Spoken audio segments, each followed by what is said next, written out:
So this is not a video that I particularly wanted to make. So just a disclaimer right now, trigger warning, I guess this video is going to be probably overwhelmingly negative. So if you don't want to see that, click off now.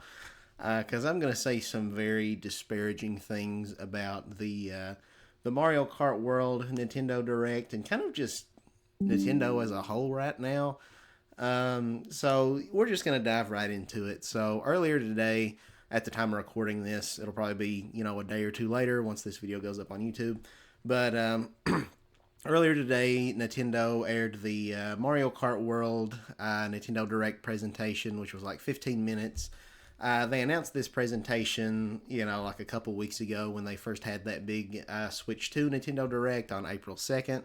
And told everybody to tune in, for more on the 17th. So, everybody was really excited, getting hyped. Like, oh, we've got another Direct, Nintendo fans eating good. We got just bam, bam, bam, 3 Nintendo Directs back to back to back. After the presentation, not today's, but the Switch 2 presentation, people found out because Nintendo didn't have the gusto, I guess. They weren't bold enough to put the actual price of the thing in the presentation, even though it's called a Nintendo Direct, where they're supposed to give news directly to the player. That was always Satoru Iwata's thing. But that was more of a Nintendo indirect because they, we had to find out the price through other means, which led to a whole lot of confusion and hysteria of people, all this misinformation, and we're not going to get into all that about some people thinking that the game was actually $90. But yeah, so everybody found out that the new Mario Kart was going to be $80.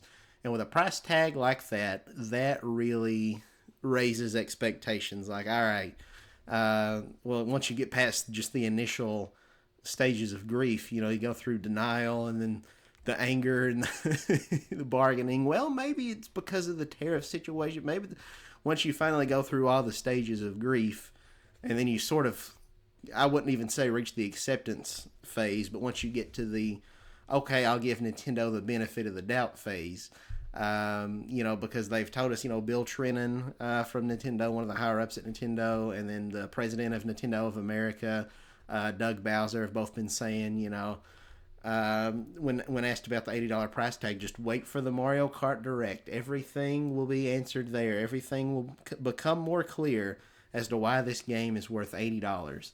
That presentation came and went, and what did we learn from that? Nothing. That's not true. We learned a little bit, but not much at all. Everybody's been joking like this could have been a 10-second email. It was mostly just rehashed information that we already knew about. So yeah, my confidence in the new Mario Kart is not in a great place right now, and I do not feel like that this game is worth $80. So let's get into that. Let's go over everything that we know about the game and why, frankly, in a lot of ways, I feel like this game is a step backwards from the really incredible Mario Kart 8 Deluxe plus the Booster Course Pass, which was also an $80 value. The base game was $60. You get 48 tracks, but then the Booster Course Pass doubled the amount of content, so now you've got like 96 racetracks. That's a lot of content, a lot of really great characters. And now with this new Mario Kart, I'm just not so convinced it's going to be able to live up to that. But anyway, let's get into it. So first, let's talk about some of the things that weren't in the Nintendo Direct. So going into it, I think I and a lot of other people, probably everybody to be honest, expected we'd see some new characters here. They've already shown close to 50, but there's still a lot of characters, some fan favorites that were in previous Mario Kart games and ones that were in Mario Kart Tour, the mobile game, but have never been in like a mainline console Mario Kart and stuff. And even just some characters that have never been in Mario Kart ever that people have been asking for years and would have loved to have seen. None of that. So we don't even know if there's going to be any characters beyond the 50-ish that we've seen so far. And 50, that's, I want to say that's the biggest Mario Kart roster to date, maybe with the exception of Mario Kart Tour, because the mobile game, it had gotcha mechanics, and so there was like a bajillion characters you could unlock with like microtransactions and crap like that. But 50 for a mainline Mario Kart game, that's still a lot of characters. But some of the more meme characters, like the cow from Moo Moo Meadows, right, and the dolphin, uh, suddenly become a harder pill to swallow when you realize just how many characters are seemingly cut from this roster. So here's all the characters we don't have, and I might have even missed some. This might not be everybody. The Koopalings. So there's 7 Koopalings. I love the Koopalings. Ludwig is my favorite. He got the blue spiky hair. The Koopalings, I just think they're cool. I know some people thought that Nintendo kind of milked the Koopalings too much, and there for a few years they kind of did. They were kind of showing up in everything. People said that in Mario Kart 8 they felt like they took up too much of the roster. Personally, I would rather see the Koopalings than like friggin' what we have. Some of the characters we have now, like Cataquack. I'm never gonna race as Cataquack. I'm never gonna race as the Snowman. I'm never gonna race as the cow. I'm never gonna race as the dolphin. No hate if you enjoy racing as those types of characters. The Parabitty bug or whatever. Like how many people even know what that is? Pokey. Like I don't care about a lot of these like random, side characters and like just animals. These random Bowser baddies that don't even have hands, and like how do they even steer the car? So no Koopalings. That's a big disappointment for me personally. Seemingly no Diddy Kong, Funky Kong, Kamek, PD Piranha Plant. Those 4 characters in particular, those are all characters that after years of fans asking for, we finally got in Mario Kart 8 in the Booster Course Pass, and now seemingly they're just yanking them away again. People freaking love Funky Kong. He's a fan favorite. I'm not as diehard of a Funky Kong fan as some people, but Kamek, I was so excited that we got Kamek in Mario Kart 8. Because Kamek, he was supposed to have been in Mario Kart 64 back like 20, 30 years ago. That game came out in like 1997, so I think, yeah, close to 30 years at this point. It was the second Mario Kart game, and from like the beta screenshots, Kamek was on the character select roster, but they removed him in favor of, I want to say it was either Donkey Kong or Wario he got replaced with. I don't really remember which. So we never got Kamek playable until they eventually added him to Tour, but again, that was the mobile game. How many people actually played that? Quite a few people, but probably mostly casuals, not a lot of like hardcore Mario Kart fans. Like I might have played Tour for like 5 minutes, but like I'm not a mobile gamer. So until the Booster Course Pass, that was the first time that we ever got to finally play as Kamek in a mainline console Mario game after almost 30 years of him supposed to have been playable, but then getting cut. Now he looks like he's gone again. Kamek's just an item now, which doesn't look like that interesting of an item. It's kind of weird. It just kind of like summons enemies to show up on the map, but it also like changes the character of all the other racers ahead of the person that uses it and makes them all somebody else, whether it's like a charge and chuck enemy or, Goombas. And I don't really get that. Like, why? I guess it changes your stats, but like, I don't know. That doesn't seem all that interesting. So if that's the case, I'm really, going to be upset if there's no Kamek in this game. I guess I should preface all of what we're going to talk about by saying there could be more that we've not seen, but man, this Direct was the time, especially considering the backlash over the $80 price tag. This was for them to bring their big guns and show us why this game was worth $80, and they failed. So, even if they do announce a lot of this stuff later on, like it was just a huge PR disaster that they didn't talk about it here in this Direct. But anyway, moving on. We've got King Bob-omb, Dixie Kong. There are a couple characters that were in the mobile game. Never been in a console Mario Kart game. They weren't even added in the Booster Course Pass, but they're characters that a lot of people have wanted to see in Mario Kart. They would be fan favorites. No sign of them. No sign of the Honey Queen from Mario Kart 7 or Rob from Mario Kart DS. Those are kind of weird characters. I'm not too upset that they're not in the game, so I'm kind of whatever about them.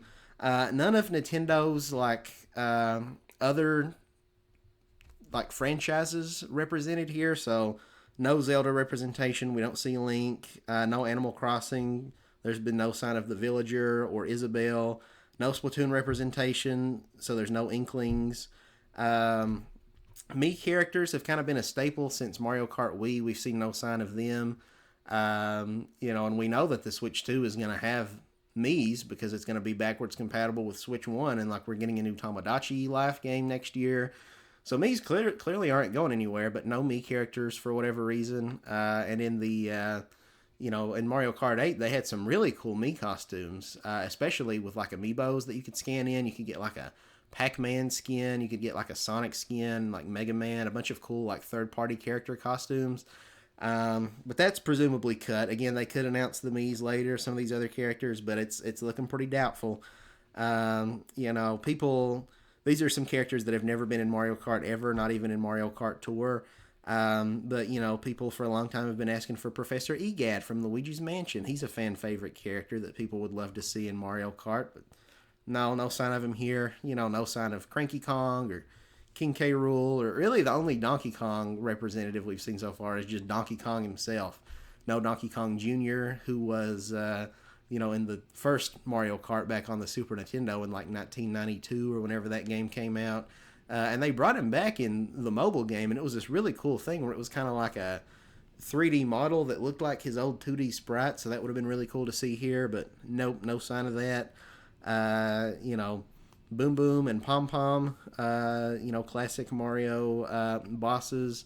I want to say Boom Boom might have been playable in Mario Kart Tour, but I'm not sure about that. But he's seemingly not here. He shows up in the game as like a hazard, but they've not confirmed if he's actually playable. So no new characters were shown in this. Then you've got other Nintendo franchises people have asked to see, like Captain Falcon and his Blue Falcon, or Fox from the Star Fox series. He could have a little R-wing cart, or they could do Olimar, and his cart could be his ship, because Nintendo's really trying hard to promote Pikmin, so that would have been really cool. Samus and her ship with the new Metroid Prime coming out.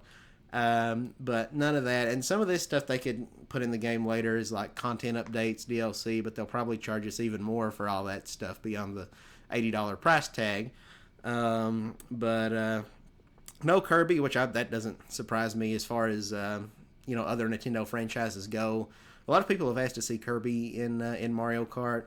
But we already know that Kirby's getting a new racing game this year, Kirby Air Riders. So it makes sense. I get why they wouldn't want to put Kirby in here when they're already making a Kirby racing game. But all the other ones, it's kind of disappointing. We don't even have one, like not a single character from another Nintendo franchise. And I'm not one of those people who was like, really hoping that this would be Super Smash Kart. Like I didn't really want to see Nintendo fully pivot in that direction of just basically stripping Mario Kart of its identity as a Mario series spin-off and making it into this whole other thing, because that's just never what it was intended to be. But some Nintendo crossovers, characters would have been cool to have seen, because we had that in Mario Kart 8, and now it just feels like kind of a step back to not have any of that here. So, yeah, I named like over 20 characters here on this list. Like 20 characters at least that are just from other Mario Kart games, whether it's the mobile game, whether it's Mario Kart 8 Deluxe, whether it's Mario Kart 7, or one of the other games, that have all been playable before. Over 20 of them that just aren't here in favor of, again, like the Moo Moo Meadows cow and like the dolphin. It's like, I know, like the memes, people are like, haha, I can race as a cow. That's hilarious. And again, if you fall into that camp, no hate. But for me personally, I'm just like, man, you really cut some of these fan favorite characters for the cow. Like, I don't know. Moving on. So that's all the characters we don't have. Let's talk about other content we don't have in terms of the track selection. So there's only about 30-ish tracks in the game, as far as we know. Again, there could be more, but I don't know why Nintendo would be holding out. The Direct was the time to show us everything, especially after all the backlash, but whatever. So yeah, it looks like there's maybe going to be like 30 tracks, which is a huge step backwards from Mario Kart 8 Deluxe, because with the Booster Course Pass, again, that game had 96 racetracks for $80. The $60 base game, which had 48, which is that's more than what we have here, plus the DLC that doubled the amount of content. So yeah, this just feels like a huge step backward, only having like 30 tracks. And I know people are going to say, well, yeah, but in this game, the pathway you race between tracks, so that pathway in between is kind of its own track. So really, there's probably over 100 racetracks in the game if you count all of those straightaways that link the individual tracks together. But as a lot of people have pointed out, those don't really look as engaging to race on as just like the regular tracks. So I hesitate to count those because a lot of them are just kind of straight paths with maybe a few turns here and there, but you don't really have like a bunch of like drop offs, where you got to worry about going off the ledge. Like they feel just very, and to accommodate for 24 racers, they're very wide open. So they just seem kind of not as interesting to race on, and they're also not like tied to a specific theme. So I feel like that's going to take away from how memorable these in between sections are, because it might be like, oh, you start off in kind of like this forest area, and then by the time you get to the finish line, you're in kind of a desert area. So it's not like these, whatever you want to call them, these like intermediary places on the map that link tracks together have this one unifying theme that's going to make them be like a fan favorite. Like, oh yeah, I love the stretch from Shy Guy Bazaar to friggin' Koopa Beach. That's one of my favorite. Like, I don't know that they're going to be that memorable or that great, that fun to race on. So again, I could be wrong about that. If they are just as fun as the base tracks in the game, then yeah, there are over 100 different tracks to race on. But again, I'm hesitant to say that. I'm concerned about those, and they're all just kind of going from point A to point B. Mario Kart 7 introduced that idea of some tracks where it's like it's just one giant lap. And some of those tracks are really, really great. Most of them are, actually. You got Mount Wario. You got like Woohoo Loop.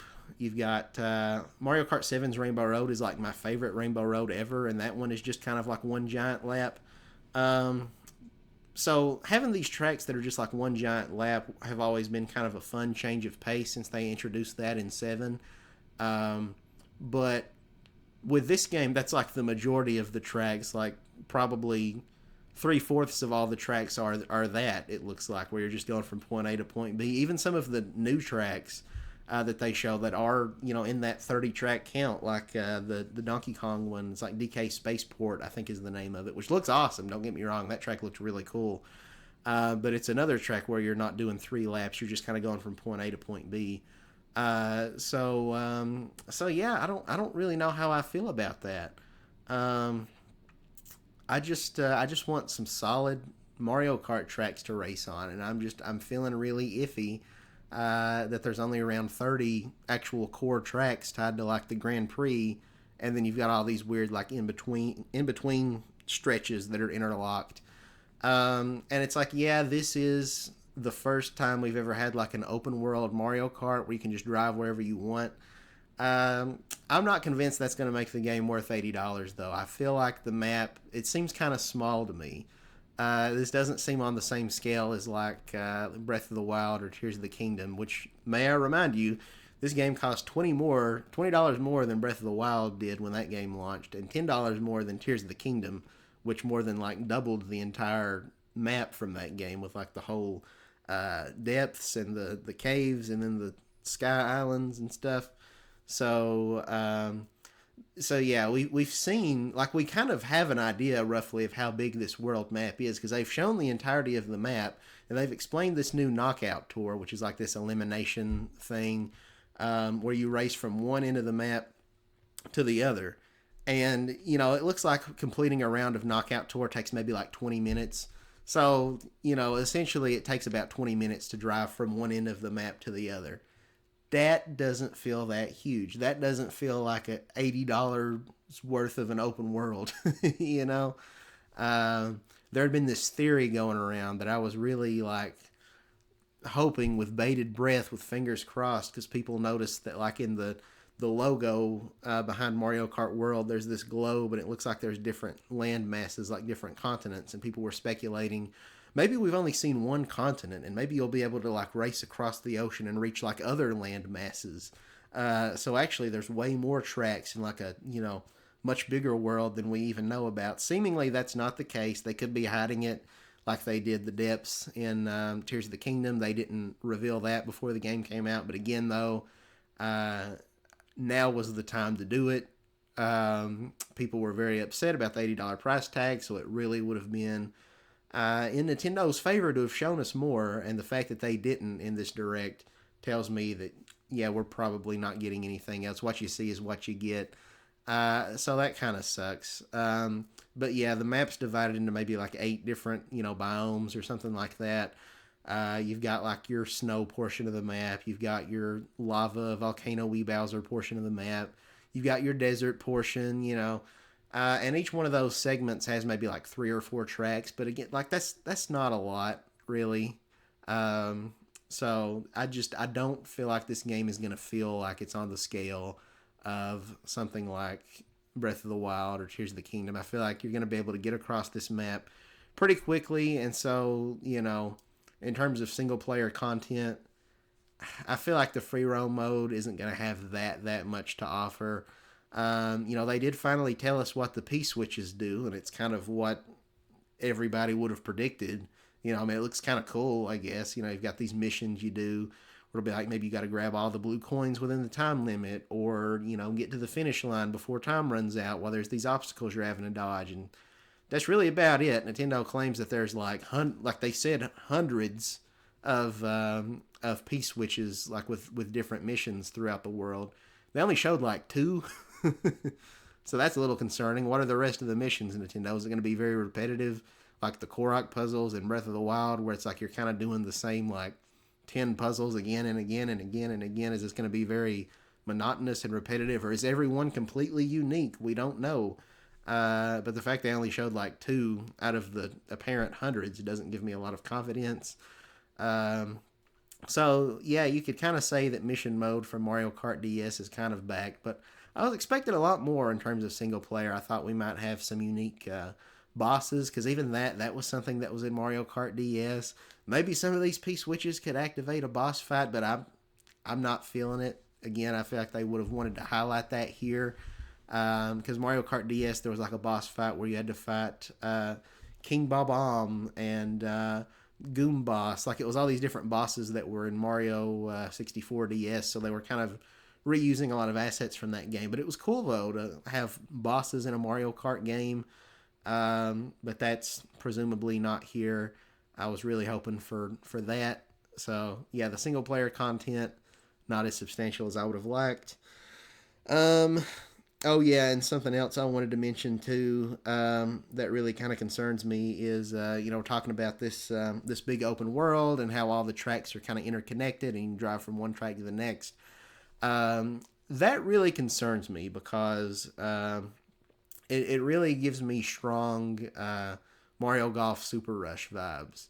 Because if you remember, that was kind of the whole gimmick of that game, is that it's Mario Golf, but like all of these courses, you've got your 18-hole golf course, and all 18 holes, like all the greens and everything, are all there together on the map. So you can see hole number 5 while you're on hole number 1, for example. And so it's like, okay, that's kind of an interesting idea, making it feel more like a real lived-in world, like an actual golf course you would see in the real world. But if you've actually played that game, you know that it was very disappointing. It was not a very good Mario Golf game. And it's not just because it's golf. There's some Mario Golf games that are great. I thought the 3DS game was fantastic. And I have a lot of memories growing up playing Mario Golf Toadstool Tour on the GameCube with my brother. That was another good one. But yeah, the level design of those courses just really suffered by them all being on the same map. So like, I remember they added as DLC after the game launched. The game felt very rushed. But after the game launched, they came out with this like Oasis themed course where it's like, it's like kind of sunset and it's kind of circular. You've got this, pool of water in the middle. And it felt like such a conjoined mess. 'Cause again, all of the, holes, all 18 holes are on the same map. So you might be teeing off, from here, from the bottom of the map, to get it in the hole that's like up here at the top. But then hole number 2 might be here and you're trying to get it here, and then hole 3's here and you're getting it here. And so it all kind of overlapped and it just felt like a mess. And it's like, I can't tell is this the fairway I'm supposed to hit it on, or is this the fairway for, this other hole? It just felt like this disconjointed mess that just did not mesh well together. And so I think it would have been a lot better, if those courses had been individually designed instead of them all being on the same map. I think the level design in that game really suffered as a result. So I'm worried that the level design in the new Mario Kart is also going to suffer by virtue of the fact that it's all in this interconnected world. Because again, some of those in between sections, they look very wide. They look very, not a lot going on. So I'm kind of concerned.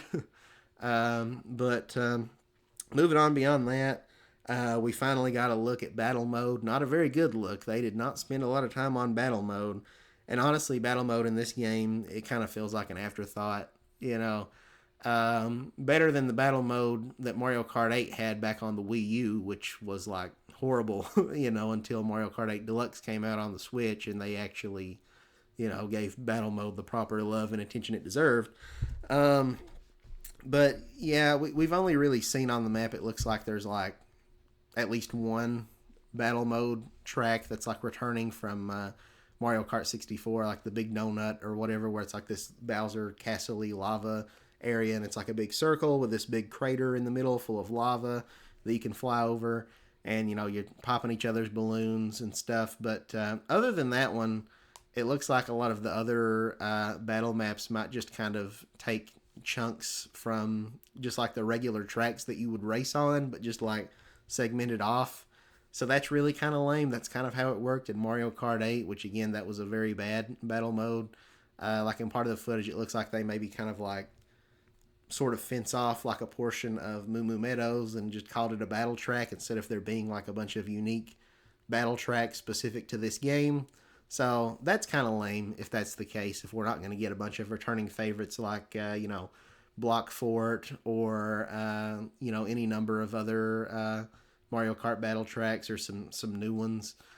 Maybe there are some new ones that we've just not seen yet, but I don't know. That didn't really impress me. And not only that, it looks like they're cutting a lot of the modes. They only really talked about Balloon Battle, which, by the way, still has a timer, which sucks. Nobody likes playing Balloon Battle that way. It was way better like back in the day, like in Mario Kart 64 and DS, and pretty much how it always was up until the Wii game, where it was just an elimination style mode, where it's like you got 3 balloons, you lose all your balloons, you're out. The last player standing wins. I thought they would bring that back, considering how big Battle Royale games are nowadays with like Fortnite and stuff. People like that elimination style mode, and they're already kind of doing that with the Knockout Tour for the main racing. But for battle mode, maybe there's going to be options to turn off a time limit and make it like an elimination thing. They've not shown it if there are. But that's going to be really disappointing if all your balloons get popped and then you come back and there's a penalty, but you're still all just playing until time runs out, and then when time runs out, whoever has the most points wins. That's not as fun as just being the last person standing. That was way better. I don't know why they changed that. And then in addition to the balloon battle, which doesn't look as good as some of the past balloon battles, they're bringing back coin runners. And that's it. So no Shine Thief, which was really, really fun in Mario Kart 8 Deluxe. No Bob on Blast, which is kind of just a variation of Balloon Battle. I'm not too upset about that one being gone. And no Renegade Roundup, which was this mode. You had like a piranha plant on the front of your car, and it was like a cops and robbers thing where there were like 2 teams, and one team was being pursued by the other team that was trying to like chomp the players with their piranha plants and throw them in jail. And if you're one of the ones running away, you could, free the cage and let everybody go. Which was a neat concept. That one wasn't really one of my favorites, but it's not here. So that's like 3 of the 5 modes that were in Mario Kart 8 Deluxe are no longer with us, seemingly. Again, they could be hiding this stuff, but why on earth would you be hiding it at this point? So that kind of sucked. And like they, even though, like I said, I wasn't a big fan of like the bomb one or the piranha plant one, it was still more to do. So if you're not going to have them in this new game, at least replace it with something different. Come up with this new battle mode, like have like a capture the flag thing or like some other unique thing. I was also kind of expecting, I'd heard some people kind of speculating that like, well, maybe where you've got this big world map that's interconnected, maybe they're going to do like a Fortnite thing, going back to the Battle Royale idea. maybe you can have like 100 players online, just all starting at different portions of the map, working their way to the center, kind of like Fortnite. You've got like the storm that's kind of gradually forcing everybody into this one compact area. They could do something similar. I don't know what they would call it, how they would want to go about it, but kind of forcing all the players to this one spot, and you're fighting to be the last person standing. That could have been a really great new take on Balloon Battle, but seemingly no Battle Royale mode. So it just feels like there's just so much wasted potential with this open world idea that they're just really not tapping into. So that's unfortunate. The single player could have been so much bigger than what it was. They could have had a battle royale mode. They could have had bosses. They could have had just all this stuff that's just not there. So moving on, what else do we want to talk about here? The online looks pretty unremarkable. They talked about that. I definitely expected to see more on the online front. You can race online with friends, and I guess in like a lobby, and then I guess you can race against randos or whatever. But like, no word on if there's going to be like a ranking system where you can you get matched with people at a similar skill level, and you're trying to go up the ranks like Splatoon has. Because that would give a lot of more incentive to replay. Because Mario Kart 8 Deluxe, when you're racing online with like with random people, you're really only doing it just for the sake of playing the game because you just enjoy it that much. You're not working toward anything. You get these like VR points that are like worthless. They don't mean anything. So it just, I really felt like they were going to revamp the online and give like more compelling reasons to hop online, whether it's through, really I thought they would do a number of different things, like I already talked about with a ranking system, but then also having like well, we kind of talked about this too, a battle royale mode, but nope, that ain't here. But then like, well, what about weekly or monthly challenges? I think the Wii game had something like that. I never really got to experience that myself because I didn't have Wi-Fi back when Mario Kart Wii was a thing, so I kind of missed out on that. But you'd have like these rotating challenges, and that had, I think, boss fights.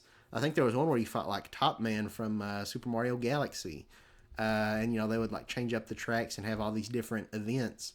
They could have done something like that, and then if you participated in the events, every week or every month or however they want to space them out, then you can unlock new cosmetics or new whatever.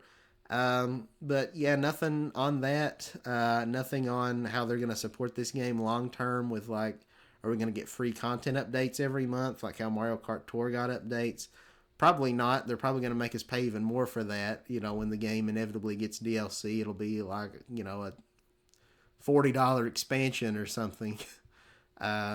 So I don't know, but and even on top of that, like Mario Kart 8's online, it had like a tournament mode. They didn't mention that. Can you still do tournaments in this game? I don't know. So either they're just not talking about a lot of stuff, or they've just gutted a lot of features. So it's just really disappointing. Moving on, there's no kart customization, and some people are. I've actually heard a lot of people happy about that. Just like, yeah, that's fine. I never really liked having to manually pick like my loadout with like the tires to pair with the body and then the glider. But that is just another thing that's missing. So I figured it would be worth pointing out. Some people might like that change. Some people might hate it. But either way, it's a feature that's no longer returning. So just another example of something gutted that was in the previous Mario Kart games.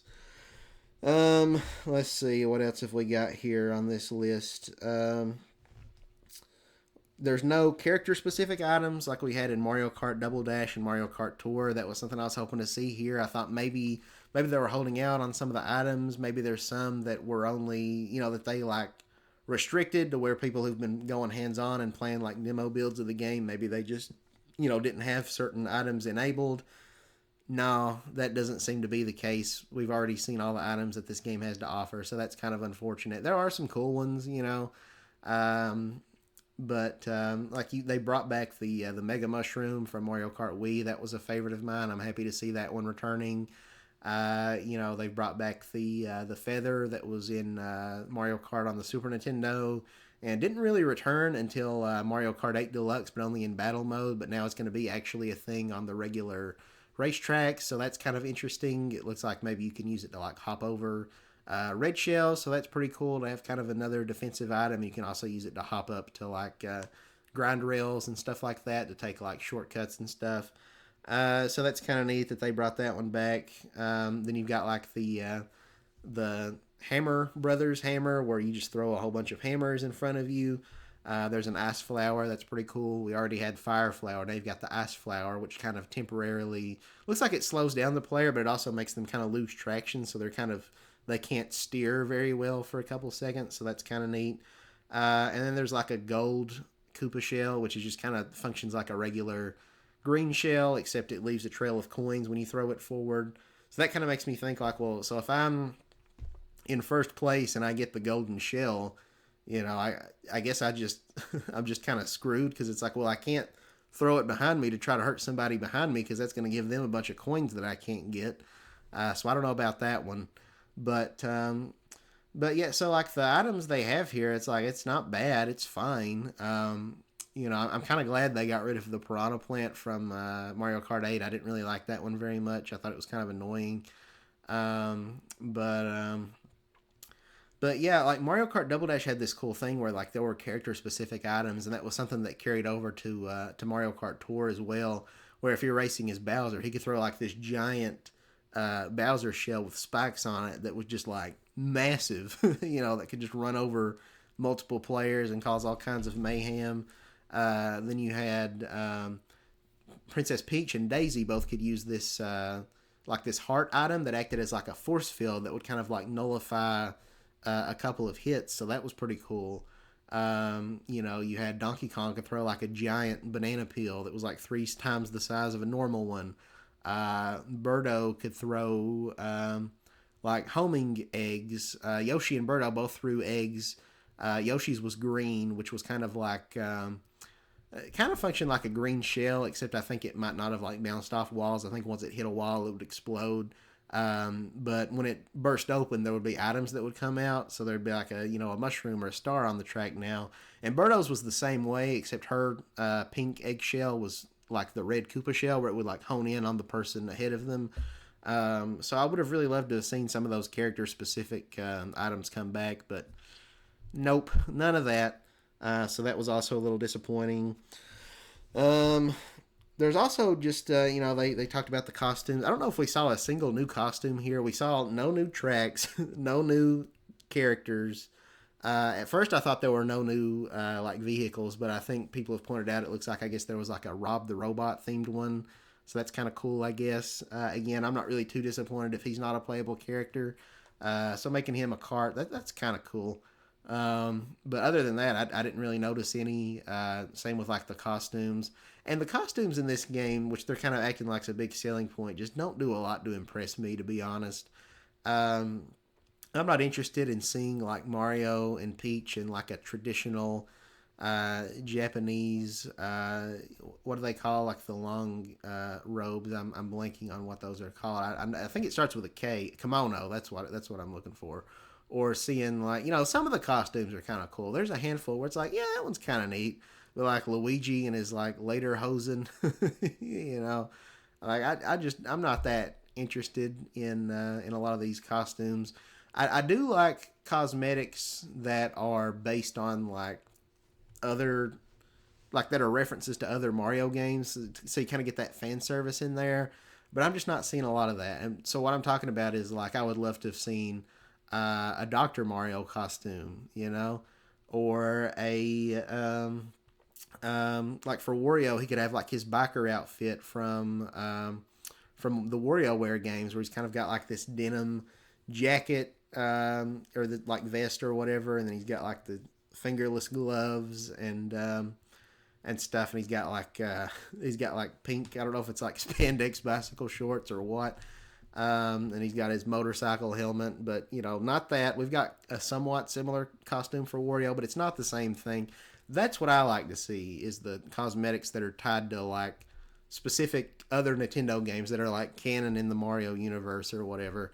Because on the whole, I just don't really care that much about cosmetics in games. Like I know for like Mario Kart Tour, they added like a reindeer Yoshi, where he's got like a red nose, and he's got antlers they added for the Christmas season, and like Crash Team Racing did the same thing. They had like an antler costume for Crash, and it just felt very just gotcha, mobile gamey, microtransaction-y, trying to milk and dime you out of your money sort of thing, like Fortnite does. And obviously that's not the case here. These costumes aren't, there's no gotcha mechanics tied to it. They're free costumes you get from just playing the game. But they're just the same kind of cosmetics I would expect from a game like that, which means they're not the kind of cosmetics that really interest me. Whereas if you had done something like King Boo, give him his design from the Luigi's Mansion games, where he's got like glowing, I think like purple eyes, and he's got like a blue tongue, and he just looks a lot more menacing. And his crown, instead of being like the 3-pronged gold crown, it's like a big ruby, like a big red gem on his head, and he looks a lot creepier with like bags under his eyes and stuff. So that's the kind of cosmetics I would like to see. Like, Luigi, maybe give him his poltergust from Luigi's Mansion or something. Yoshi, he could have like a yarn, like a wool, Yoshi's Woolly World costume. Those are the cosmetics I'm interested in, but it looks like, all the characters look like they kind of all have the same costumes, where it's like everybody's got a Japanese kimono and everybody's got a, I don't know. They just look very samey for a lot of the characters, and I think that kind of sucks. I would like to have seen character-specific ones that were based on actual games. I think would have been a fun bit of fan service, but we don't have that, seemingly. At least not much. There might be a couple examples of that, but I'm not seeing a whole lot of it. Like, I think Mario has like a Mario Sunshine vest that's kind of cool. Yeah, I want to see more of that. But moving on, what else did I want to talk about? I didn't notice this when I was watching the footage myself, but I watched a couple of reaction videos, and some people have noted that apparently if you're playing the game in 4-player split screen, apparently the frame rate drops to like 30 frames per second or less, which ain't good. Now, I didn't notice that, and I'm generally not a big stickler for frame rates in games. Like, if it runs at like a consistent 30 frames per second, in most games, that's fine with me. There's kind of a big controversy with like the Paper Mario The Thousand Year Door remake about how it was 60 frames back on the GameCube, and they were remaking this 20-plus-year-old game at only 30 frames. But that's like a RPG where it's like, you've got your turn-based battles and stuff, and like, yeah, there's kind of timing involved with like the action commands, but in a game like that, I can't really tell. 30, 60, it doesn't make a big difference to me. But now, again, I couldn't really tell just watching the footage, but if I'm actually playing it, I will say that playing a racing game at 30 frames per second, a game that's like really fast paced, like that, I can tell the difference compared to, if it's 30 versus 60. And it does drastically take away from the enjoyment of the gameplay. So that is unfortunate to see. Because I remember Mario Kart 8 on the Wii U, playing that in 4-player, felt kind of unplayable to me. It felt so jarring going from 60 to 30. Because, again, if it's a fast-paced racing game like that, especially if you're racing at like 200cc or something, it just seems so much more choppy. Whereas if it's a slower-paced game, like if you look at Breath of the Wild or something, and I'm not talking about like that game does have notable frame rate dips like in the Korok Forest, but when it's just consistently 30, I think it's fine. I don't have a problem with it because I'm just kind of running around, I'm gliding, you don't glide at like 100 miles an hour. I guess if you get like the master cycle or whatever, then that might make it a little bit more apparent because then you can kind of zip around the world at a faster speed. But yeah, Mario Kart 8, it came out on the Wii U, and like every other Mario Kart game, I think, could do 60 frames per second with 4-player split screen. But so it was a big step back that Mario Kart 8 wasn't like that until it came to the Switch version, Mario Kart 8 Deluxe. And if you buy the game again for another $60, then, among some other stuff they added, now you can do 4-player split screen and the frame rate isn't subpar. But now it looks like we're regressing again. So I was like, okay, are we going to have to wait for Mario Kart World Deluxe on the Nintendo Switch 3 before we can race 4-player split screen at a normal frame rate? Now, people have apparently said that have gone hands-on with the game. Apparently this game, supposedly, some sources have been saying has like 120 frames per second mode, which personally to me that's kind of unnecessary. I don't think that I would ever really use that. But if there's maybe a performance mode for 4 player that puts it at 60 frames a second, but maybe lowers the resolution from 4K to like 1080, then okay, that would be nice to have. So hopefully that's the case, but I don't know. We'll just have to wait and see, I guess. Um, but yeah, I think I kind of already talked about this, but there was no word on post launch updates. That was something I expected to see. Would have been great if Nintendo had come out and said, yeah, we're going to support this game long term with free content updates. Yeah, this is an $80 game, but remember how you had to pay separately for the booster course pass? Well, not this time. We're just going to, every month or every so often, we're going to give you, new tracks and new characters. But no word on that. It's probably going to be paid. And I wouldn't doubt, because the Nintendo Direct here felt like it ended very abruptly. I wouldn't doubt, because like they plan these things, weeks, months in advance and have them all ready to go.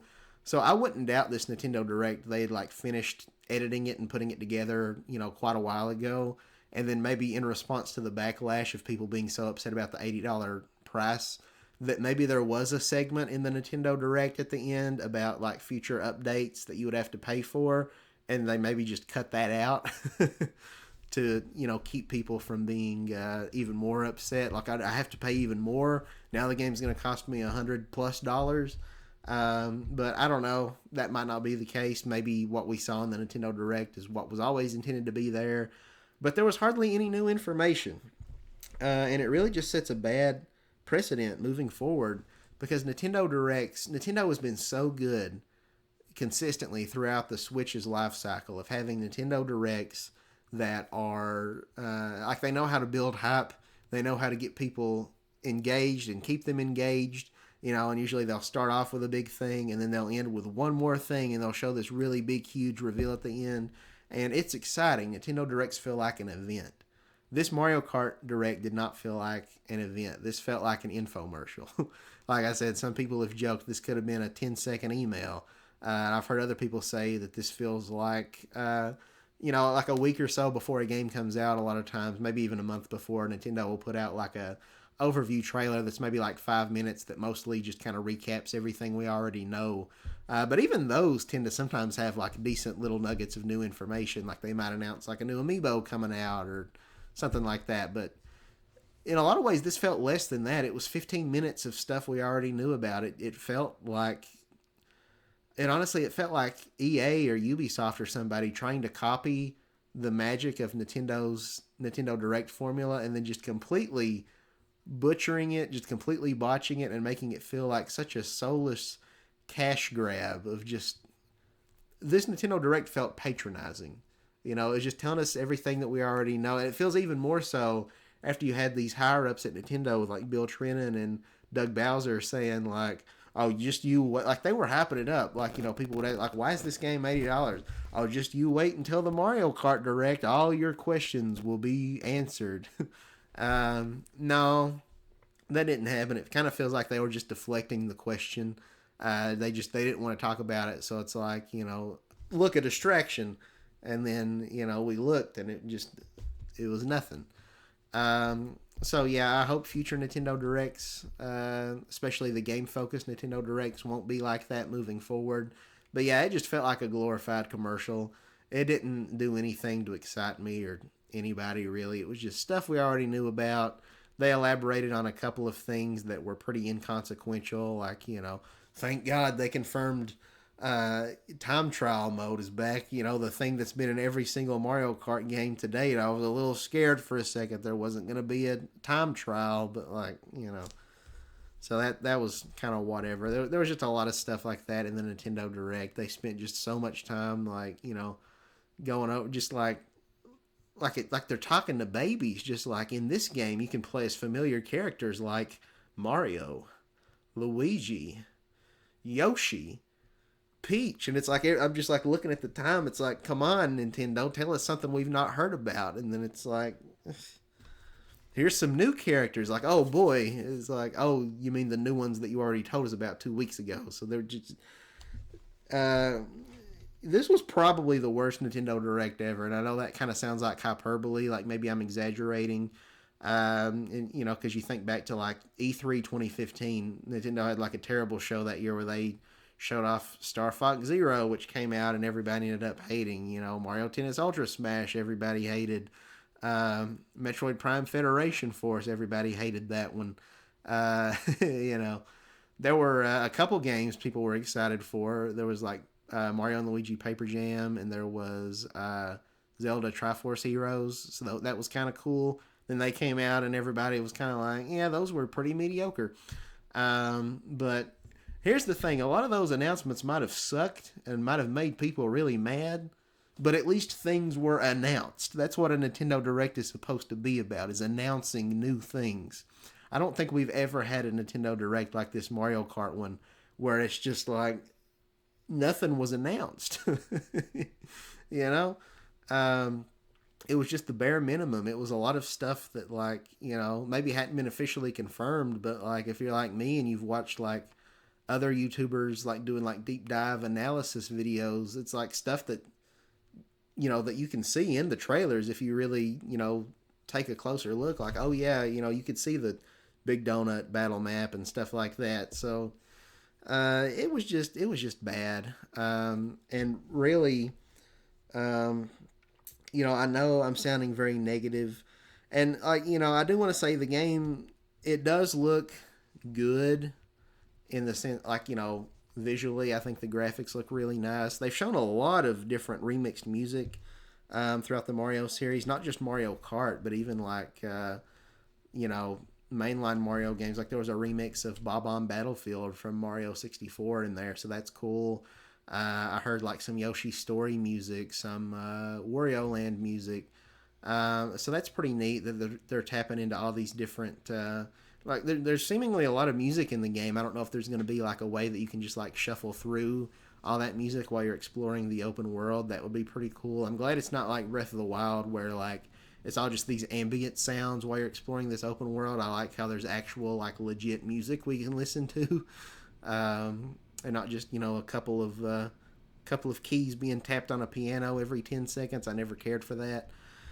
So the music's good. Visually, the game looks pretty great. You know, and the tracks that we have seen, most of them look really, really good. Especially the retro tracks that are coming back, like you know, Wario's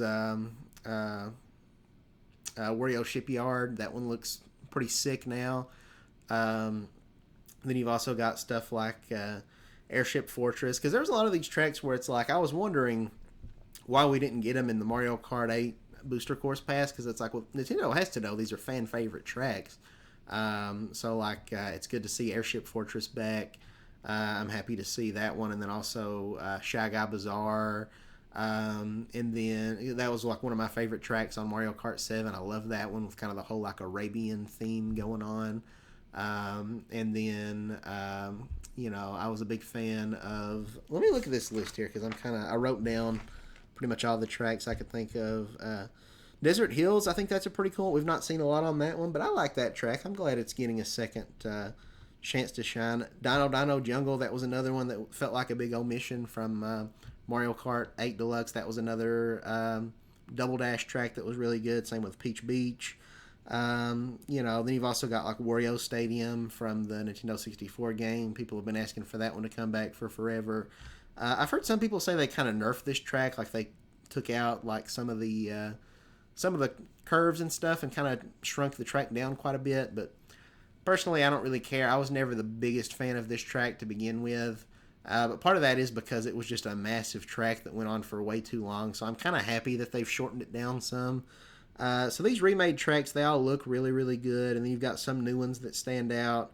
DK Spaceport looks amazing. That looks like a top tier track right there. Where you've got like kind of a nod to the classic Donkey Kong arcade game. There's like this giant Donkey Kong robot that's like throwing barrels down at you, and like you're going up the girders and stuff with like the ladder from the old arcade game. You've got like the little oil canisters with like the little fire guys coming out. So that's awesome. That track looks great. And then also Starview Peak. That's another really cool looking track. It seems to kind of combine elements from a lot of different winter tracks. Like there's some Rosalina's Ice World DNA in there, but then also some like Ice Outpost. So that's another really cool one. I love the color scheme because blue's my favorite color. And it's like when you go up into the sky and you're kind of like racing along the water, that looks really nice. Um, Great Question Block Ruins looks pretty cool. It reminds me a lot of DK Jungle, which is one of my favorites, but it kind of combines that, I guess, with Cloud Top Cruise a little bit because it's like you're in the sky, but it's also kind of this like jungle, like kind of Mayan Aztec ruin sort of thing. But there's also a fair amount of the new ones that I'm just kind of eh. Like, you've got Mario Brothers Circuit is kind of your starting track, and it's kind of this desert track that's just kind of doesn't really look all that interesting to me. It's just kind of a, kind of like you're racing through Nevada or something. Now, if they'd went like a Vegas route, that could have been pretty cool. Like like a casino Mario Kart track. Sonic's done it. I don't think Mario's ever done that. But no, it's just kind of just a dirt road, like out in the west, just a very dry region of Western America or something. So that one's kind of whatever. Then there's Salty Speedway, which is kind of like a Venice, Italy sort of vibes. Kind of feels like one of the real world city tracks that was in Mario Kart Tour and then in Mario Kart 8 and the Booster Course Pass. So that's another one where I'm like, whatever. And sadly, there's a fair amount that I feel like that. Whistle Top Summit's kind of a train themed one. It might be okay. I don't know. So I'm kind of half and half on the new tracks. Boo Cinema, that's a really cool looking ghost one where it's like you drive into the projector screen of the movie, and I think it adds kind of like a what's the word I'm looking for, a like a frame effect. What do you call all your individual, like a film reel effect, like it's a almost like a black and white noir film or something. So that's neat. I like that. That's probably going to be a favorite track. And there's some other ones here. I wrote down, there's one track called Dandelion Depths, one called Acorn Heights. I'm not sure which is which. There's one where it's like, I think Dandelion Depths might be the one. It almost looks like something out of Pikmin, so that's really cool. I kind of would have loved to have seen an actual Pikmin track in this game, but it looks like almost like you're tiny and like there's just like these giant flowers and stuff around you. It kind of reminds you of the one from Mario Kart 8, where you're kind of like up in like the canopy. I'm blanking on the name of that one. Wild Woods, that was it. That was a pretty good one where you're like racing up the tree. And similarly, Acorn Heights, I think that one's also kind of like you're racing up a tree or something kind of like that. So those ones look kind of neat. So yeah, I'm kind of half and half on the new tracks. Again, we knew about all these already. This isn't anything that was revealed in the direct. They didn't show any new tracks. They teased Rainbow Road's going to be in this game, but I mean it's been in every Mario Kart, so whoop-de freaking do. I'm glad they didn't for some reason cut it, but like that's not going to make me oh my god, Rainbow Road, no way. So a lot of the tracks look pretty good. Some I'm not as sure about, but I'll just have to play it to see for myself. But at the very least, the retro tracks for the most part look really, really good. I'm looking forward to racing on some of those and seeing how they've changed up and how they look in 4K, because a lot of it I've only really seen footage of off-screen footage of someone holding up a phone or a camcorder or whatever and recording it like a trade show, so it's kind of at a weird angle, and the coloration looks all weird because if you're not actually using a capture card or something to record the footage directly, it looks all weird. But anyway, so graphically the game looks really good. I thought the charge jump feature looked pretty neat. That could add some strategy if you can actually use it to like hop over like a red shell coming at you. That could be really neat. I kind of like the quality of life improvement where sometimes my fingers would get a little tired or start to slip, having to keep the L button held in to like hold a banana peel or a shell behind my back. So I like how the game just does that automatically now until I'm ready to use it. So that's pretty cool. Then, you've got the rewind feature, which evidently I guess only works in like single player or, like if you're doing the free roam or like something like that. But I think that's kind of interesting. You can, if you like make a mistake and like mistime your jump to try to do a shortcut, you can rewind and try it again, but the other racers keep going. So if you rewind, you could potentially even put yourself further behind. So it's kind of a risk versus reward thing. I feel like that kind of could have been fun with online, but I don't know. I can understand why that they would not want to have that in multiplayer. I could see that being kind of annoying. Imagine like somebody's in front of you and they've got a green shell, and instead of like throwing it backwards and hoping it hits you, they like rewind. So then they're just like reversing into you at like 500 miles an hour, and then like you're hit by the green shell and they go back to normal speed. Like I could see that being kind of annoying, but it would also be kind of funny. So I don't know. Um, but but yeah. So I don't know. This game also, I kind of talked about this before in a different video, but seemingly no underwater racing, so that's kind of disappointing, honestly. Not that I'm like a huge fan of going underwater. I thought that gimmick was kind of whatever. I can take it or leave it. But what's upsetting about that is I feel like that's going to limit, like, say, if they do add DLC with like new tracks or returning tracks later on.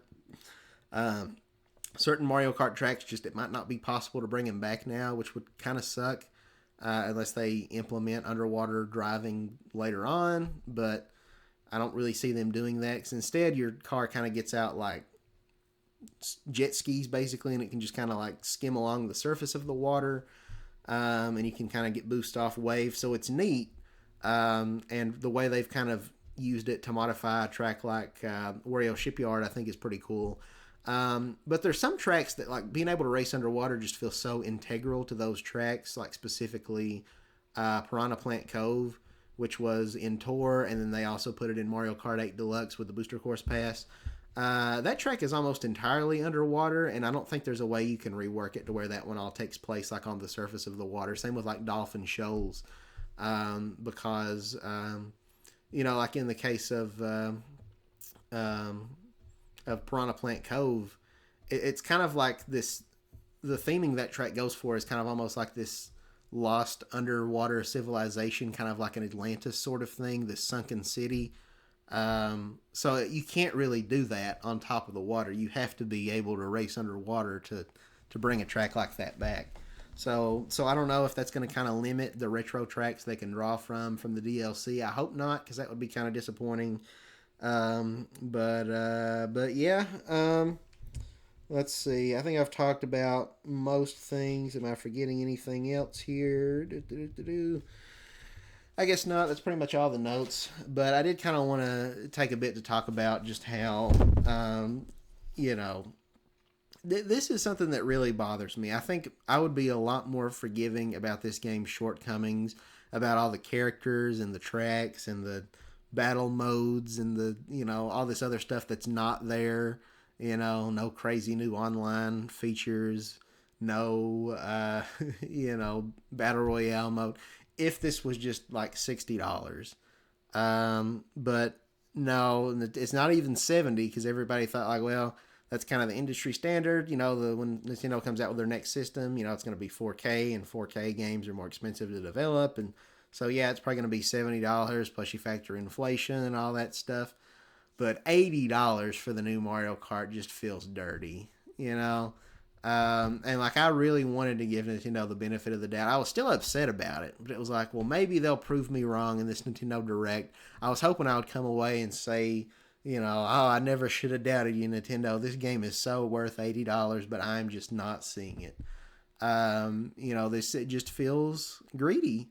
And, Nintendo hasn't left me feeling angry at them like this in a very long time. Probably since like around 2018, which has been like 7 years now. They've been riding like a 7-year streak of like hardly disappointing me. And like Nintendo, they're a company comprised of humans, and nobody's perfect. Everybody makes mistakes, and the same can be said for corporations. So they had some missteps here and there. The Mario sports games this generation have kind of sucked. I talked about Mario Golf Super Rush a little bit. That game wasn't very good. Mario Strikers Battle League, was really lacking in content. That game felt kind of rushed. And then Nintendo Switch Sports, I don't know what happened there. That one was also pretty lackluster. Didn't feel worth the price of admission.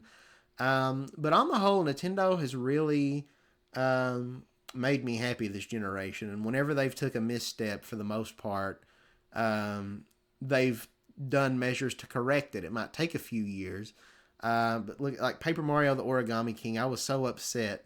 That it's like, oh, they're still doing this thing where it's like the Mario mandates we can't have original characters, and like, why can't they go back to having the traditional, um, turn-based battle mechanics? They got to do this weird, stupid, spinny wheel puzzle thing, and like the bosses just felt so insulting. Instead of having original bosses that were real cool, like Dupless and Grubba and all these other ones that you had, with all these unique backstories and motivations, like Count Bleck, or Fawful, or now we got like Colored Pencils as a boss, and it's just a talking box of colored pencils. Oh, it's the evil tape dispenser, and it's like, really?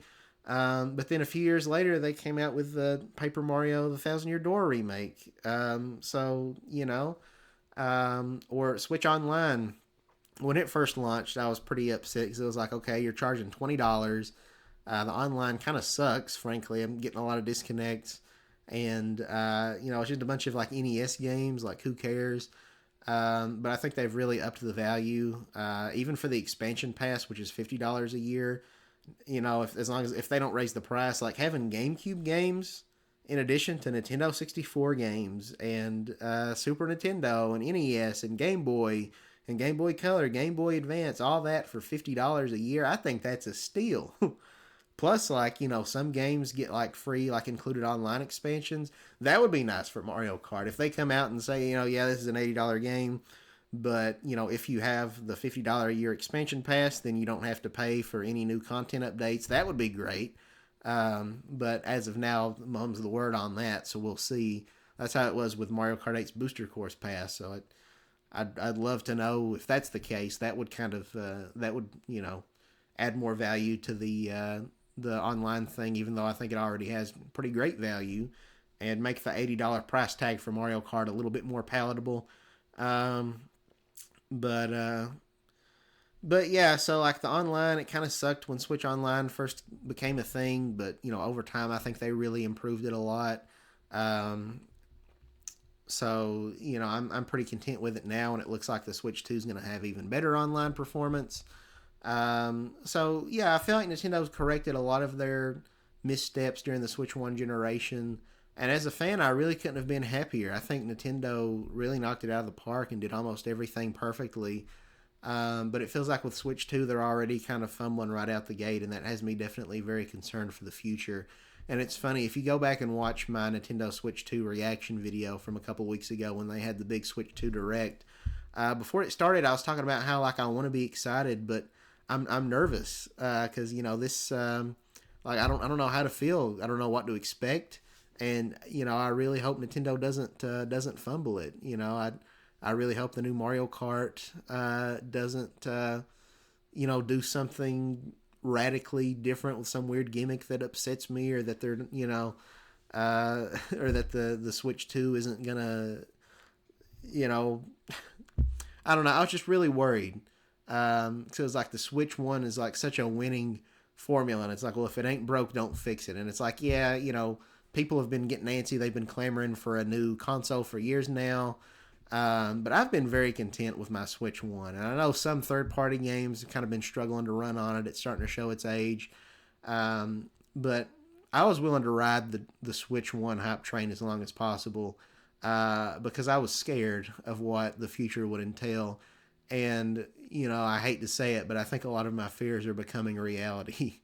I don't feel super confident going into the Switch 2 generation. You can blame the prices. You can say, like, oh, it's, it's because of the tariffs and all that situation. And, like, I don't want to get political. If your opinion on Trump, whatever, that's your prerogative. I'm not going to throw a hissy fit either way. But, I don't think we should just completely deflect all of the blame off of Nintendo. Because Doug Bowser said, he was asked, like, is Mario Kart 8 priced $80 and the Switch 2 priced $450 because of tariffs? He said, nope, it's not because of tariffs. So, if they reevaluate and raise the price because of tariffs, then then you can blame that on Trump. But as of right now, the $80 price tag, that's all Nintendo, baby. So let's not scapegoat politicians for Nintendo's greed here, okay? And not just giving politicians a pass, but like you know, um, this was just Nintendo wanting to be greedy, and I don't think there's enough here to justify it. I didn't think there was enough in Tears of the Kingdom to justify that game being $70. I'm one of those people, it's my opinion. I'm entitled to it. I'm not trying to offend anybody. If you love Tears of the Kingdom, think it's the best 3D Zelda game ever, more power to you. That's awesome for you. But I'm kind of in the camp that just, kind of felt like that game was just glorified DLC. I didn't think that all of the, what they added to the map made it all that worthwhile. I don't know why that game was $70, and I don't know why it took Nintendo like 7 years or however long to make it. The map is mostly copied and pasted from Breath of the Wild. The Sky Islands were very repetitive. You had a few shrines up there, but for the most part, the only other thing you were finding was a map for something to do in the depths. And when you would follow that map down in the depths, all you would find was costumes that you could get in the previous game from scanning amiibo. So it just felt like the game. It almost felt like a glorified randomizer to me. That just kind of repurposed a lot of content from the previous game. It didn't bring back traditional dungeons like people wanted, or like dungeon specific items. You still had the breakable weapons. I would almost argue the weapon durability system was worse in this game because it kind of got tedious to instead of just finding a fire sword to have to go into the menu and combine your weapons every time only for them to break. So it's like, okay, now I gotta find a crappy sword, and then also I gotta find this fire thing, and then I gotta combine them to get a sword that's the same strength as what I had in the last game. The story was kind of all over the place. I did not really care for Tears of the Kingdom. The depths felt tedious to explore. They weren't designed very intuitively. It was kind of fun activating the light roots, but there really wasn't much going on down there to discover that was all that worthwhile. You could get some upgrades to your battery pack. I know I'm not talking about Mario Kart now. I'm kind of going into a Tears of the Kingdom tangent. But it's kind of related, I guess, in terms of just how I think Nintendo's pricing is just way skewed here lately. But yeah, in the depths, you would get upgrades to your battery to where it's like, okay, I would upgrade it. It's like, now I've got this massive battery, so I can build this flying machine, but it's like, but I still have a bunch of battery left, but now my flying machine is blinking and it's about to disappear in 5 seconds. So what's the point of upgrading my battery if the machine goes away after a minute? So, it just, I don't know, man. And kind of going off of that, Tears of the Kingdom, it didn't feel like a Zelda game in a lot of ways. It was kind of this sandbox where it was like, Breath of the Wild was like that a little bit, but Tears of the Kingdom kind of pushed it to new heights where it's kind of giving the player all of these tools to kind of exploit the world around them, where you're building stuff and you're kind of breaking the game design. And I don't really like that. I generally prefer just whether it's the traditional dungeons or just, where there's one solution, or maybe there's a few different solutions to a puzzle, but you can't just completely cheese it, and that concerns me about the new Donkey Kong game, which is also $70. I know a lot of people are excited. The first new 3D Donkey Kong game, in decades. I want to be excited too, but with this whole mechanic where you can destroy the terrain, you can just punch through the ground and break walls and all that stuff. I feel like it's going to be kind of like how I feel about Tears of the Kingdom, where it's just going to kind of break the level design and you'll be able to cheese so many platforming challenges by just some way being able to, punch your way through it. I don't know. So that worries me. And I also feel like just all the punching everything and looking for secrets, I could see that maybe getting kind of tedious after a while, just very repetitive and monotonous maybe. And the game looks like it's got a lot of Mario Odyssey DNA, and I'm one of those people that also wasn't the biggest fan of Mario Odyssey because I felt like it was kind of too easy, and just too much instant gratification that would just like reward you for doing the bare minimum, kick the glowing rock and then ba-da-da-da-da-da-da, you got a moon, or ground pound the glowy spot, ba-da-da-da-da-da-da, you got a moon. Is like SpongeBob when he says, about extra credit, Mrs. Puff, I don't feel like I really did anything. So I'm a little concerned that the Donkey Kong game might be like that too. I'm not the biggest fan of the art style, to be honest, of the new Donkey Kong game. I don't know how I feel about Donkey Kong's redesign. Some of his faces, like the one where he's got his tongue sticking out, and it's like he's got bananas in his eyes. I just think it looks cringy. It looks like some kind of like Donkey Kong discovered a TikTok filter or something. You can also see him like in the new Mario Kart. I think like Donkey Kong dabs at one point. It's like, is Nintendo trying to just make Donkey Kong a meme? Like I really hate that. So I'm concerned. There's some stuff that I definitely like about the Donkey Kong game for sure, but I have concerns. And again, it's not going to be $60. It's going to be $70. The Mario Kart's going to be $80. So I just I don't feel as confident going into the Switch 2 era as I would like to be.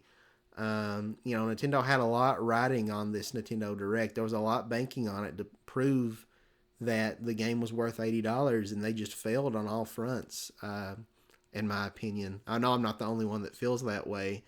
So, yeah, like, will I get a Switch 2 at launch? Probably, I guess. I mean, I'm doing this whole YouTube thing now, so I mean, that's good content to put out, is, having early access to that. To make videos on the new Mario Kart and whatever else. I am excited about GameCube coming to Switch Online. That's only going to be on the Switch too. But I don't feel super in a hurry to go out and buy a system, just between the prices and just the games themselves. I'm just kind of like, So I don't know. I'm really concerned moving forward, and like I hope it's apparent just in my tone of voice and everything that I don't make this video to just be just rage bait, just trying to get clicks, or just like, look how angry I am, because if you have hot takes on the internet, then like you get more clicks or whatever. But like, no, I'm just genuinely it's not a hyperbole. I really feel like this was maybe the worst Nintendo Direct that we've ever had. It's funny, if I had made this YouTube channel like 2 years ago, like I said, it's been a very long time since I felt burned or angry or disappointed as a Nintendo fan.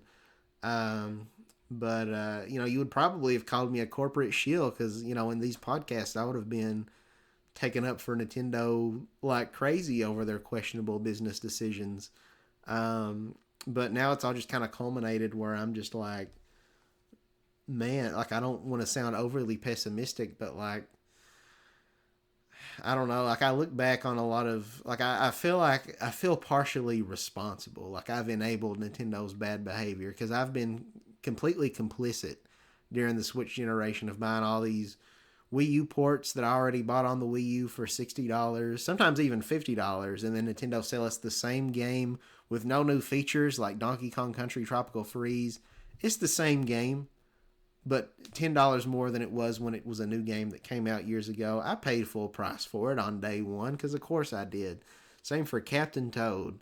Same for Luigi's Mansion 2 HD, which has no new features whatsoever over the 3DS game that came out like 10 years prior. $20 extra than it was back then. That was a $40 game on 3DS. I bought it again for full price on the Switch, knowing that it had no quality of life improvements, which is the same, basically just a glorified port. Same with Donkey Kong Country Returns, which came out on the Wii. It was $50. I bought that game back on the Wii for $50. They ported it to the 3DS. On 3DS, they added a bunch of new levels, and it was only $40. So not only was it cheaper, but I also got that game for free as a Club Nintendo member because they had a rewards program. Because back then, Nintendo was really pro-consumer, and you could get like full games for free all the time. That's how I got into Pikmin. I got Pikmin 3 for free just by buying Mario Kart 8 when it came out and registering my purchase on Club Nintendo within like a month. That was like a $60 game I just got for free. I got a bunch of full-priced retail games for free on Club Nintendo. So I didn't have to pay for Donkey Kong Country Returns on 3DS. But then on Switch, they charged $60 for a port of a game that they'd already re-released twice that came out 15 years ago, and now it's more expensive than ever. No new content. I bought it day one. Um, and now I'm just really regretting that because I feel like Nintendo, I've just enabled them to take advantage of me as a consumer even more than they already did. And kind of my justification was like, yeah, Nintendo games cost more now, but at least they're good quality games. I'd rather pay for, yeah, it might sound overpriced to pay, $50 for a remake of Donkey Kong or Mario versus Donkey Kong, which was an old Game Boy Advance game that you can beat in like a couple hours. I paid $50 and I beat that game in like one day. But it was like, hey, it's a remake of a good Donkey Kong Mario versus Donkey Kong game. I'd rather pay $50 for an overpriced yet good game versus paying like $20 for one of those Mario versus Donkey Kong games on the 3DS that you download off the eShop. That's just like the crappy touchscreen and you're moving the minis around because those games kind of suck. So it's like, yeah, it's expensive, but at least I'm getting a quality product out of it. But now I'm just kind of opening my eyes to the fact that like, no, I've emboldened Nintendo, and now they're just gonna try to get away with more and more. So yeah, if I had it to do over, I don't know if I would have bought all those games full price because you know I was able to rationalize it in my head. Um, Double dipping, triple dipping in some cases on all these games. Um, but yet $80 for the new Mario Kart. That's where I'm kind of drawing the line. The system costing $450, which I think most people would agree with this. It's more than we expected. It's unfortunate it's not 400, but this looks like a very beefy system that's like way closer to being on par with like the PS5 and Xbox Series X than I think any of us could have predicted. Metroid Prime 4 having a 4K 60 frames per second mode and then also having 1080p 120 frames a second. That's crazy. A lot of these third party games like The Witcher and Cyberpunk and stuff look incredible. It's hard for me to fathom that this is running on a Nintendo console. This feels like the first time that they've tried to be on par, with the competition in the hardware race since the GameCube.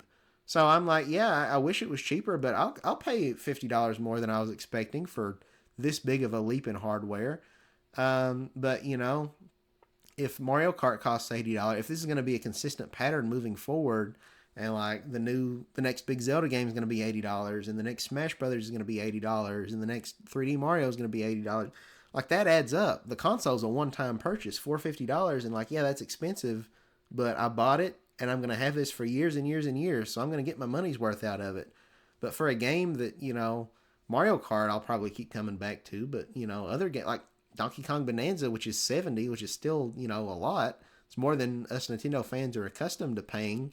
Once I beat that game, am I going to want to revisit it, again and again years down the line? I have no interest in replaying Tears of the Kingdom. That game did not feel like it was worth $70 to me. So, it just, if Nintendo thinks they can get by with like a good number of their first party games being $80, I think they're in for a reality check. They're in for a rude awakening. All the comments, on the live feed, on the direct, just spamming, drop the price, drop the price. After watching that Nintendo Direct, the Mario Kart one, because before it was like, well, I'll give you the benefit of the doubt, Nintendo. Maybe there really is $80 worth of content here, but no. I'm on board with hashtag drop the price because this is ridiculous.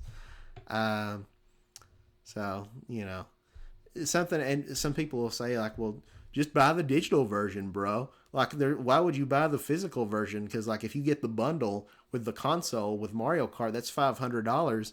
So you're essentially only paying $50 for the game. Whoa. Well, I like getting physical games, dang it.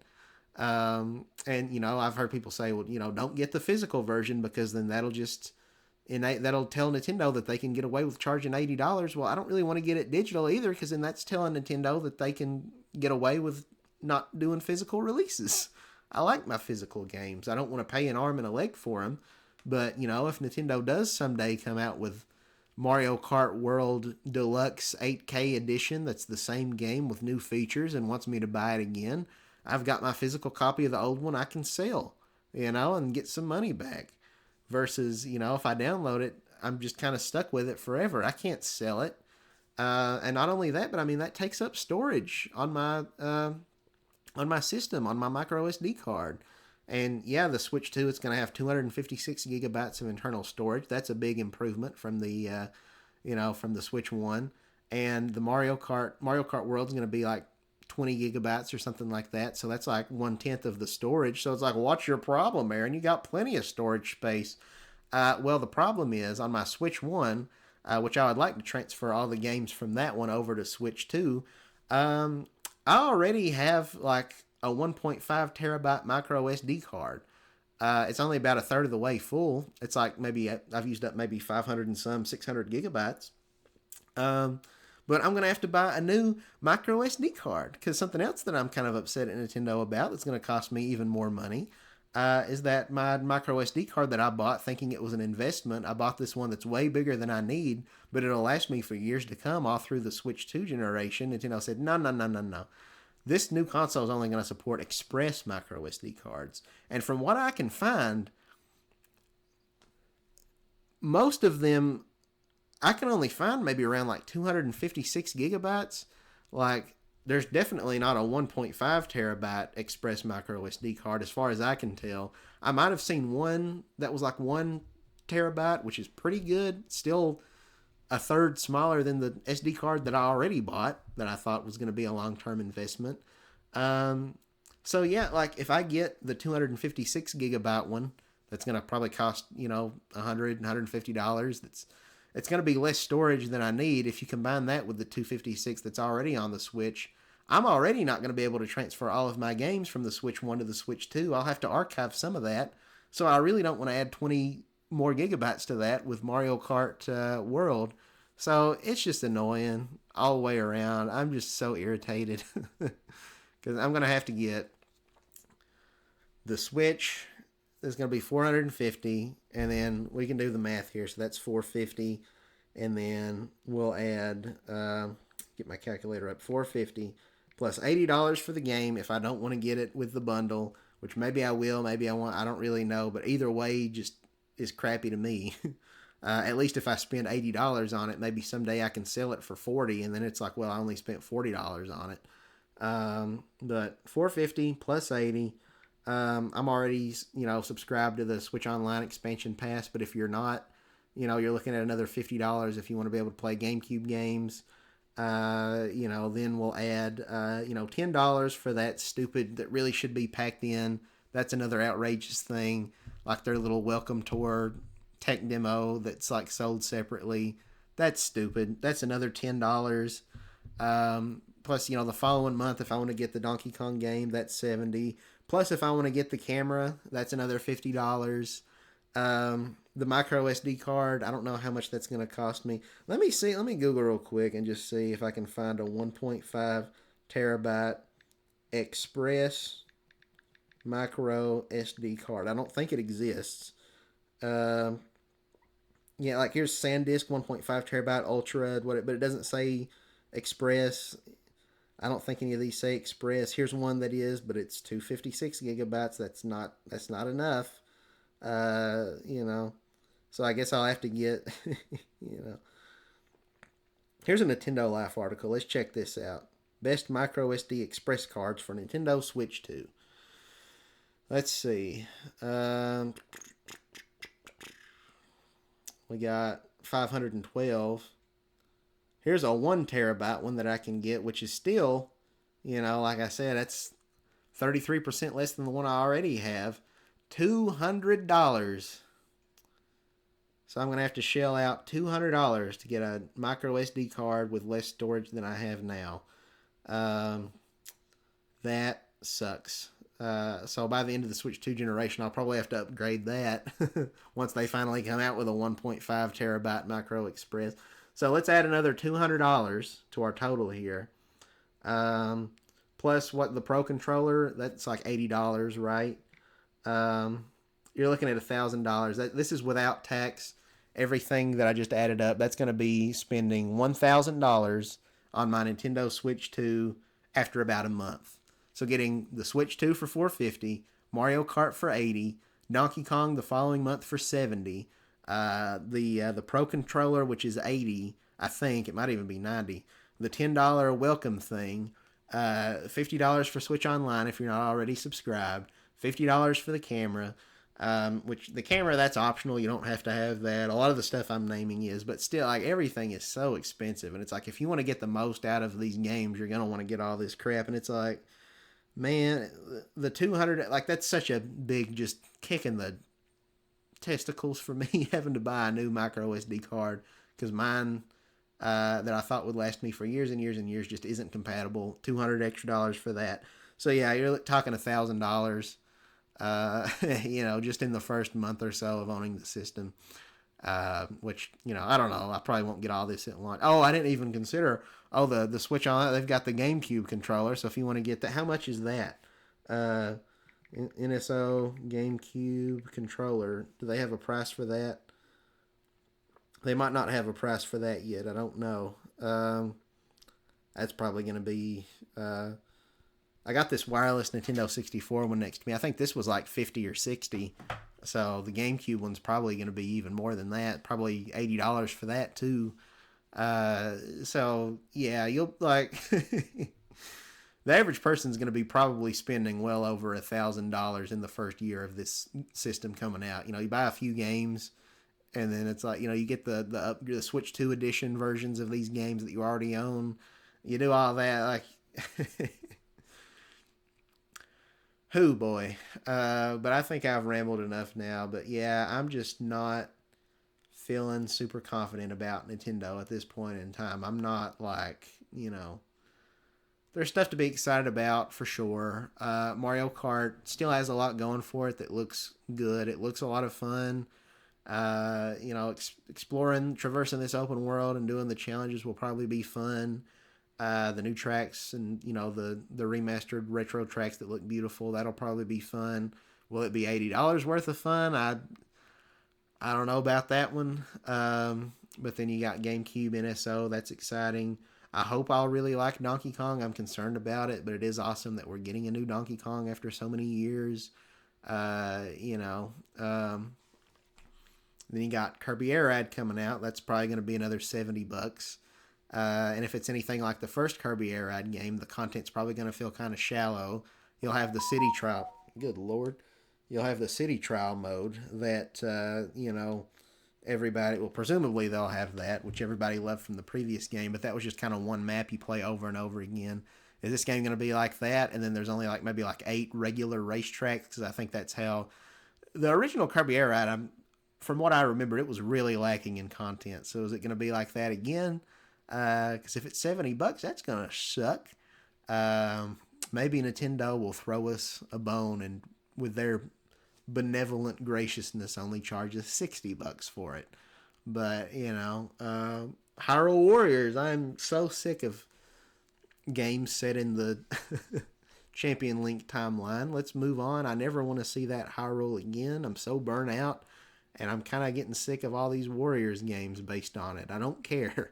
How much is that going to be? $70 too? I don't know. Yeah, I just, I don't know. I feel like a lot of my fears for the Switch 2 that I had going into that April 2nd Direct are being realized, and that really just kind of sucks. So, with all that said, I guess I'll just wrap things up here. But thank you guys so very much for listening to my rant, my TED Talk. Let me know down in the comments what you think. Do you think I'm being too harsh? Am I overreacting? Feel free to let me know in the comments below. I'd love to hear your insights. And yeah, I'll catch you guys on the next video. So till then, guys, bye bye.